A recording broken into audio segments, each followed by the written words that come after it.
Ready. Play. I haven't watched much of that. Obviously, Ben Shelton has had 3-5 setters, so he's going to be a bit jaded. Playing the doubles last night as well, I heard. So, yeah, is it just all Sarah, one-way traffic?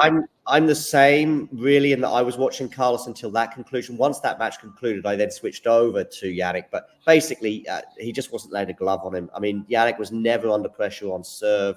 Whether Ben is a bit jaded or not, yeah, quite possibly. I mean, you could question the decision to play doubles, but there's been a bit of controversy regarding doubles and non-participation in the last 24 hours. I was going to ask you, but then I didn't want to open up the proverbial can of worms. I mean, you can listen. You with me and anyone else, you know, amongst us, you're not opening a can of worms. You tweet it, and then you're in. I mean, I even said to somebody today, when I first saw the reaction, when I saw the tweet from Marcus Buckland. So what are we talking about? We're talking about Marcus Buckland, journalist, media, broadcaster, been on Talking Tennis a couple of times actually, and he tweeted astonishing news that Emma Raducanu has pulled out of the doubles with Andy Murray.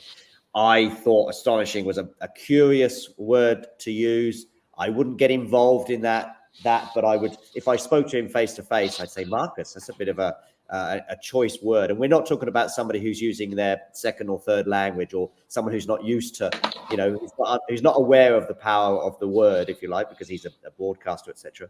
So I was surprised that he chose that word, but that's it. End of story as far as I'm concerned. However, Judy Murray responds with astonishing. What does she say? Astonishing? Yes, astonishing, or something like that. I thought, when I first saw it, I thought, okay, that's interesting that she's responded. But maybe this is what my first reaction was. She was kind of like, not mocking, but maybe going, you know, really, are you going for astonishing there, Marcus? Maybe that's because that's what I was thinking. I certainly didn't anticipate the outrage fallout that Judy has received since, because I think we're jumping and joining dots and doing a bit too much, especially as it's a few words on social media. I don't know. I don't know. I don't know if she's annoyed at Emma's withdrawal. I think we're having to draw too many conclusions. And then just because she changes her Twitter handle or Twitter page to private, you know, one or two people said to me, they said, well, why doesn't she engage with these people? Why doesn't she correct the wrong that she did? Oh, yeah, good luck with that on Twitter. With people already frothing at the mouth, you're not going to change their minds. You might be able to do it in a conversation like we're having right now or face to face, but you're not going to do it in a couple of hundred characters on Twitter. So and I really think it's a lot of hot air. It's a lot. It's a nothing story, I think. And it's just people who want to be annoyed are going to get annoyed. I suppose you could make the argument that, you know, I mean, I don't have any idea what Judy and Andy's relationship is like, but there's been a couple of times over his career where maybe she's made him, you can almost see if it was your mum or dad going like, why did you do that, kind of thing. So I don't know if what his thoughts would be on it, because it's just you know, bringing a spotlight to something that he probably just didn't want to do. I'm surprised he hasn't actually. I mean, as far as speaking right now at 5 UK time, you know, he's always been quite vocal on social media, clarifying things and whatnot. I'm somewhat surprised that he hasn't put out something like, you know, I'm not that fussed about it. I had my night on Thursday night. I wish Emma all the best. I would have done it, because he probably would have done the same if he was in the situation and starting his career. I understand his silence though, because what are you going to? You're just going to potentially open it up again. Yeah, people are just going to. So the best thing to do is speak to Emma. Don't ignore all this guff on social media. Emma will probably go, yeah, I understand, and we move on. End of story. Well, and if Andy gets asked about it by the media at some point in the next few weeks, so be it. But then let me put something to you, and you know Twitter very well, as do I. And you know the kind of British media. Raducanu's had a slow start here. I mean, she did kind of force Sun into winning that last game. But Sun is again love 43 break points on the Raducanu serve. If Raducanu was to, you know, not turn up today, which is so far the case, is this going to be levelled at the Murrays? You know, for all this noise that's been around. If she doesn't turn up today, especially especially if it's physical, and I just saw that 40 love point, by the way, and she looked a bit fatigued on that one individual point. Now, you know, whether that's the wrist or not, we'll only find. It just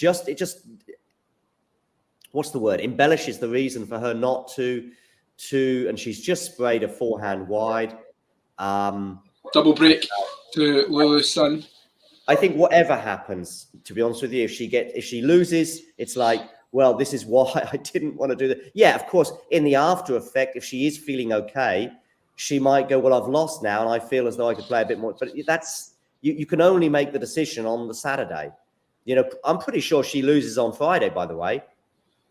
Then she continues to play doubles. Or if she wins on Friday but wakes up Saturday morning feeling great. By the way, what else happens? What about if she doesn't pull out of the doubles, plays one match, plays today, goes through, and then pulls out? And then it's like, oh, wow, they've won a match, and how disrespectful is it?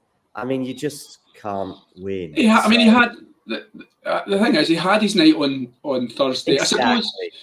I suppose people will be like, you know, Andy Murray, you know, the all-time great of British tennis, has asked you to play with him, and I suppose there's the people are maybe getting their backs up, like, you should be doing whatever Andy Murray wants you to do, kind of thing. But she's got to look after herself. I mean, I'm not trying to come here as a Scot with bias towards Andy Murray. I think, you know, she has to do what's right for her career.